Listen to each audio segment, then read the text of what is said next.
আজকে যদি বলেন আমাদের প্র্যাকটিসটা অনেক ভালো হয়েছে এবং আমরা অনেক কনফিডেন্ট। আমরাও আশা করি যে সিলেট থেকে আমরা মানে জয়টা শুরু করব।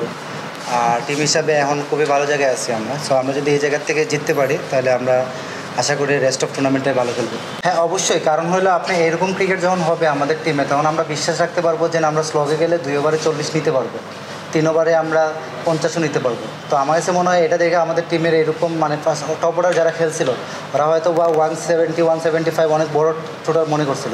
বাট যেহেতু টিচাররা যে মানে ম্যাচটা খেলছে এটা দেখে হয়তো বা আমাদের টপ অর্ডাররা এখন চিন্তা করতে পারে যে স্লোগে আমরা 2 ওভারে 30-35 রান নিতে পারবো। হ্যাঁ, অবশ্যই। কারণ আপনারা জানেন যে আমাদের একটা অফ স্পিনার শর্ট ছিল।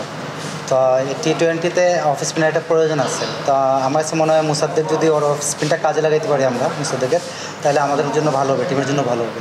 অবশ্যই আমরা ওদের জয়ের ধারাটা থামানোর চেষ্টা করব। ওই সময়টা আমার জন্য যদি বলেন, আমার জন্য ভালোই ছিল। সিলেট লিগ হয়তো ছিল, তখন সিলেট লিগেই আমার মনোযোগ ছিল।